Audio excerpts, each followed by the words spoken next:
très claire lorsqu'elle dit que personne ne peut se moquer de Dieu, car la personne récoltera toujours ce qu'elle aura semé. Malheureusement, il semble que beaucoup de gens continuent à ignorer cela, et même à défier cette vérité, comme si rien ne pouvait leur arriver. Et parmi ces personnes se trouve la chanteuse américaine Lady Gaga. Lors d'une de ses tournées les plus récentes, l'artiste a pensé qu'il serait une bonne idée de profaner le nom de Jésus-Christ devant tout le monde. Mais ce qu'elle ne savait pas, c'est que des conséquences terribles l'attendaient. Et dans la vidéo d'aujourd'hui, je vais te montrer exactement ce qui est arrivé à Lady Gaga au moment précis où elle a blasphémé contre Jésus. Et je vais te montrer aussi d'autres stars qui ont fait quelque chose de similaire. Malheureusement, cette attitude semble devenir à la mode, surtout parmi les chanteurs. Avant de commencer, je voudrais te demander de t'abonner à ma chaîne. C'est très rapide. Clique ici en bas sur le bouton s'abonner. À côté apparaîtra une cloche. Active la cloche de notification pour ne pas manquer aucune vidéo que je publierai. Je veux t'aider à comprendre la Bible de manière simple et facile, d'accord? Alors, allons-y. Dans le livre de l'Apocalypse, chapitre 22, Jésus a dit quelque chose à propos de lui-même. Regarde ce qui est écrit. Je suis l'alpha et l'oméga, le premier et le dernier, le commencement et la fin. Regardez ceci, frères et sœurs. Quand Jésus a dit qu'il est l'alpha et l'oméga, il montre qu'il a toujours existé et qu'il demeurera toujours jusqu'à la fin, d'accord? Et peut-être que vous ne le savez pas, mais l'alpha et l'oméga sont la première et la dernière lettre de l'alphabet grec, montrant qu'il est omnipotent et qu'il vit éternellement. Et tout à coup, certaines personnes manquent de respect envers quelque chose de si sacré, en ignorant la sainteté et la divinité de Jésus comme s'il était rien. Aujourd'hui, je veux parler non seulement de Lady Gaga et montrer c'est eux qui lui arrivent, mais je veux aussi montrer comment certaines femmes profitent de leur renommée, de leur popularité, pour se moquer du Christ. Et avant que vous me demandiez pourquoi je vais citer uniquement des artistes femmes, je veux que vous sachiez que cela n'a rien à voir avec le sexisme ni avec la discrimination. D'ailleurs, si vous voulez que je fasse une vidéo uniquement sur les hommes qui ont raillé le Seigneur, écrivez-le ici dans les commentaires, car je vais apporter un contenu très édifiant, d'accord? Alors allons-y. La première femme, Rihanna. Tout comme plusieurs autres, cette chanteuse américaine a également grandi dans un foyer chrétien. Cependant, lors d'une entrevue accordée à une station de radio, elle a clairement montré qu'elle ne souhaite pas suivre les enseignements qu'elle a reçus de sa famille concernant Jésus. Regardons ce passage de la vidéo ensemble. Why is your hand over your eyes? Because I'm a devil worshiper, what are you talking about?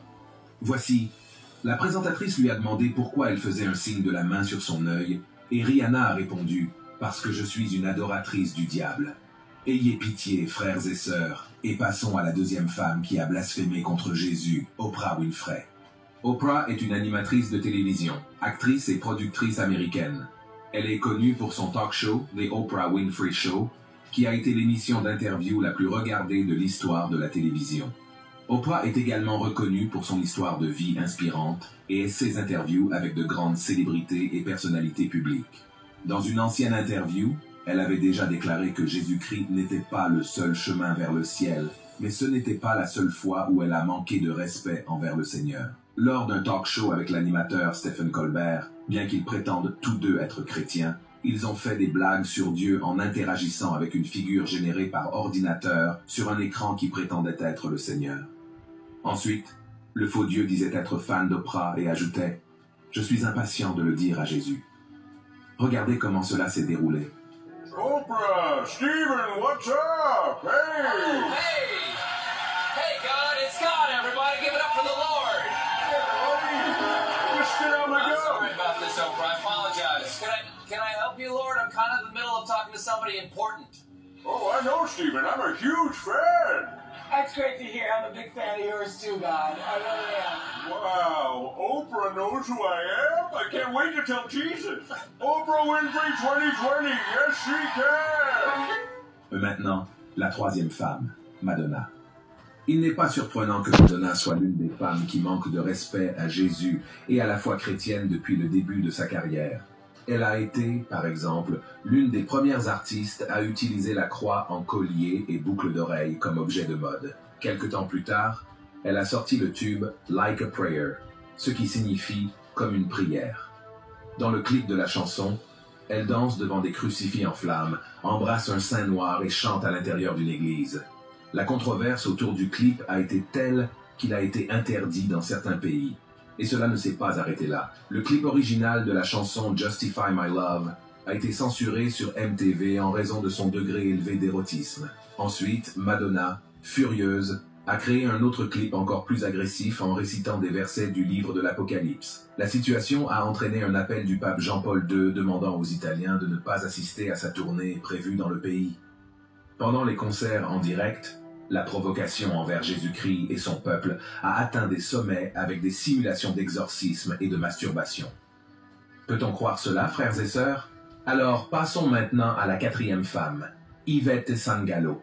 Ce dernier cas est le plus récent et s'est produit lors du dernier carnaval dans la ville de Salvador, au Brésil. Lors de sa participation sur le trio électrique d'Ivete Sangalo, la chanteuse Baby do Brasil a demandé à adresser un message à tous, disant que le rapt était très proche et que chacun devrait chercher Dieu tant qu'il le pouvait. Les paroles de Baby do Brasil ont surpris Ivete Sangalo, qui a montré son étonnement face à ces paroles, et ensuite la chanteuse bayanaise, d'un ton moqueur, a déclaré que Dieu n'allait pas laisser cela se produire, et qu'elle balayerait l'Apocalypse, faisant référence à sa chanson devenue un succès pendant ce carnaval. Après avoir dit qu'elle balayerait l'Apocalypse, Ivete Sangalo, avec un visage apparemment changé, a continué en disant « Je vais chanter Macetando, parce que Dieu envoie le Maquetando maintenant. C'est le Macetando de Jésus. La puissance de Dieu est plus grande que n'importe quel commandement, que n'importe quelle énergie, parce qu'il est la plus grande énergie de toutes. » Et les conséquences de ce manque de respect d'Ivete Sangalo ont peut-être été récoltées 48 heures plus tard au même carnaval. Le trio électrique d'Ivete Sangalo a été impliqué dans un grave accident à Salvador pendant que la chanteuse se produisait et il a failli basculer. Selon les informations, un tube de dioxyde de carbone du véhicule a explosé, faisant 2 blessés. Et vous pourriez vous demander maintenant, mais pasteur, pourquoi parlez-vous seulement de femmes qui ont ridiculisé Jésus et la foi chrétienne? Les hommes n'ont-ils pas fait de même? Bien sûr, frères et sœurs. Beaucoup d'hommes ont ridiculisé Jésus, ont manqué de respect envers notre foi chrétienne, mais j'ai voulu apporter ici des exemples féminins pour vous montrer que, de la même manière qu'il y a des femmes qui haïssent le Christ et se moquent de sa puissance, il y en a aussi celles qui l'aiment, qui lui consacrent leur vie et dont la vie est transformée pour toujours. Et l'un des plus grands exemples que je veux vous montrer, nommé Marie-Madeleine. La Bible dit qu'elle vivait au milieu de la débauche, de la prostitution, jusqu'à ce qu'elle rencontre Jésus, qui a chassé 7 démons d'elle et lui a pardonné tous ses péchés. Cette expérience a radicalement changé la vie de Marie-Madeleine, et elle est devenue une fervente disciple du Christ. Aidant d'autres femmes dans le ministère de Jésus, elle était également présente lors des moments cruciaux de sa vie, comme sa crucifixion, et elle faisait partie des femmes qui préparaient des aromates pour oindre le corps du Christ après sa mort. Elle a également été la première à apprendre que Jésus était ressuscité, et elle a eu la mission d'annoncer cette nouvelle aux disciples. Face à cela, je veux vous montrer, femmes, que peu importe les erreurs que vous avez commises dans le passé, si vous donnez vraiment votre vie à Jésus, il peut transformer votre vie de manière incroyable et vous utiliser de manière extraordinaire dans la vie de personnes que vous ne connaissez même pas.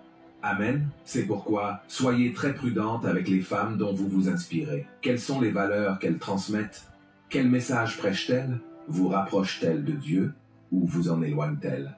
Soyez très attentives à cela, d'accord? Et en parlant de mauvaise influence, je vais tenir ma promesse, et maintenant je vais parler de Lady Gaga.